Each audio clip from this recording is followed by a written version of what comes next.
हाजी सबू सिद्दीक ने अपनी शुगर फैक्ट्री पूरी तरह से बंद कर दी।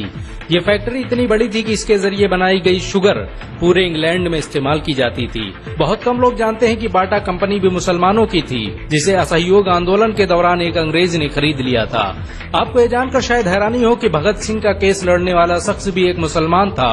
बैरिस्टर आसिफ अली ने भगत सिंह का केस तब लड़ा जब कोई भी भगत सिंह का साथ देने को तैयार नहीं था। इंकलाब जिंदाबाद का नारा देने वाले हसरत मोहानी भी एक मुसलमान थे। उन्होंने ही भारत की आजादी की रूपरेखा तैयार की थी। इतिहासकारों के मुताबिक 1857 में होने वाले विद्रोह में 50,000 उलमाओं को फांसी दी गई और लाखों मुसलमान सरेआम कत्ल कर दिए गए। 1857 में दिल्ली से लेकर कलकत्ता की रोड पर ऐसा कोई पेड़ नहीं था जिस पर मुस्लिम उलमाओं की लाशें न टंगी हो। मुसलमानों ने ही भारत की आजादी के लिए पहली जंग लड़ी। मैसूर के सुल्तान हैदर अली और उसके बेटी टीपू भारत की आजादी के लिए शहीद होने वाले पहले शासक थे। मशहूर क्रांतिकारी अशफाकुल्लाह खान सबसे कम उम्र में फांसी पाने वाले भारत के पहले व्यक्ति थे।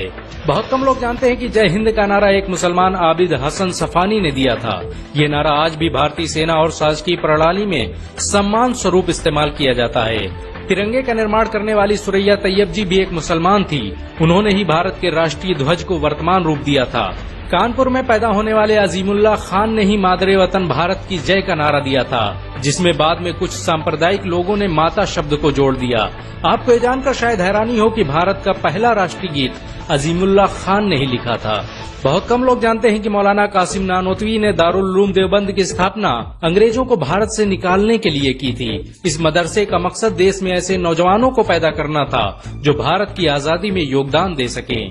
रेशमी रुमाल आंदोलन की शुरुआत करने वाले मौलाना महमूदुल हसन और मौलाना उबैदुल्ला सिंधी दारुल उलूम देवबंद के ही छात्र थे। मौलाना उबैदुल्ला सिंधी ने सुभाष चंद्र बोस के साथ मिलकर भारत की पहली अस्थायी सरकार की स्थापना की थी और वह भारत के पहले गृह मंत्री भी थे। आपको ये जानकर शायद हैरानी हो कि मौलाना महमूदुल हसन ने ही 1920 में गांधी को महात्मा का लक़ब दिया था। उनका ये नाम इतना मशहूर हुआ कि पूरी दुनिया में गांधी महात्मा गांधी के नाम से जाने जाने लगे। महमूदुल हसन ने ही हकीम अजमल खान के साथ मिलकर 1920 में जामिया मिलिया इस्लामिया यूनिवर्सिटी की स्थापना की थी, ताकि भारतीय शिक्षा तंत्र को अंग्रेजों के चंगुल से आजाद करवाया जा सके। आपको ये जानकर शायद हैरानी हो कि काला पानी जैसी दर्दनाक सजाओं को पाने वाले 90% से अधिक लोग मुसलमान थे। अंडमान निकोबार में आज भी सबसे ज्यादा कब्रें मुसलमानों की हैं। मुसलमानों के अलावा दूसरे लोगों ने काला पानी से बचने के लिए न सिर्फ माफीनामे लिखे बल्कि अंग्रेजों की मुखबिरी भी की।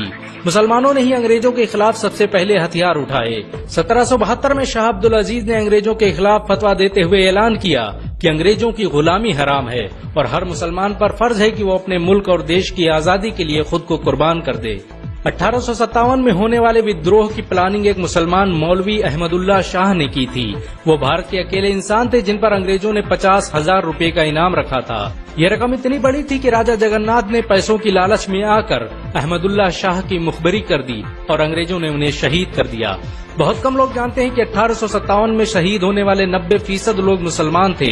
जालियांवाला बाग में जनरल डायर की गोलियों का निशाना बनने वाले अधिकतर लोग भी मुसलमान थे। भारत की आजादी का नेतृत्व करने वाले संगठन इंडियन नेशनल कांग्रेस के 9 से अधिक प्रेसिडेंट मुसलमान रहे। गांधी जी ने अफ्रीका में जहां वकालत की पढ़ाई की, वो कॉलेज भी एक भारतीय मुसलमान का था और वह जब भारत में आए तो उन्होंने आजादी के लिए अली ब्रदर्स के साथ काम करना शुरू किया, जो कि मुसलमान थे। बहुत कम लोग जानते हैं कि 1921 में केरल के मुसलमानों द्वारा अंग्रेजों के खिलाफ लड़ी गई जंग में 3000 से अधिक मुसलमान शहीद हुए थे और 50,000 मुसलमानों के जेल में कैद कर दिया गया था। ये आंदोलन मोपला मुस्लिम आंदोलन के नाम से जाना जाता है। 1942 में शुरू हुए भारत छोड़ो आंदोलन की रूपरेखा मौलाना अबुल कलाम आजाद ने तैयार की थी।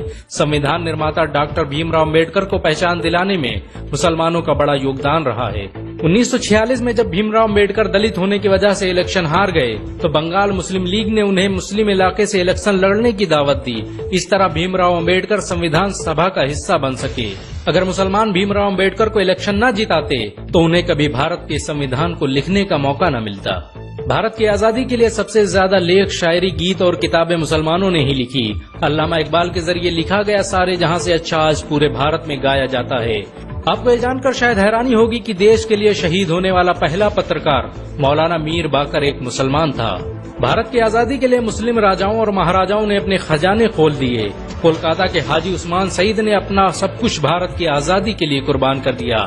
हाजी उस्मान की अमीरी का अंदाजा इसी बात से लगाया जा सकता है कि 1920 तक कोलकाता में बनने वाला हर स्कूल और हर बड़ी बिल्डिंग उन्हीं की थी। कोलकाता के पहले सुपर स्टोर कैश बाजार की बुनियाद हाजी सईद ने ही रखी थी, लेकिन बाद में उन्होंने अपनी सारी दौलत देश को दान कर दी और खुद एक किराए के घर में रहने लगे। अमीर हमजा और अब्दुल हबीब यूसुफ मरफानी जैसे मुसलमानों ने अपनी अरबों रुपये की संपत्ति देश की आजादी के लिए कुर्बान कर दी। सुभाष चंद्र बोस द्वारा अफगानिस्तान में स्थापित की गई सरकार में 9 में से 5 मंत्री मुसलमान थे। भारत की आजादी के लिए देश भर में मौजूद मस्जिदों को किलों की तरह इस्तेमाल किया गया। इन मस्जिदों में सुबह शाम हर वक्त भारत की आजादी के लिए ऐलान हुआ करते थे। आजादी के वक्त कोई मस्जिद ऐसी नहीं थी जिसकी दीवारों पर मुसलमानों का खून न लगा हो। इन सब के अलावा ऐसे करोड़ों मुसलमान हैं जिन्होंने भारत की आजादी और उसकी अस्मिता के लिए अपना सब कुछ कुर्बान कर दिया। सच तो ये है कि भारत की आजादी मुसलमानों के बगैर मुमकिन न थी। भारत आज भी आजादी के लिए मुसलमानों का एहसानमंद है।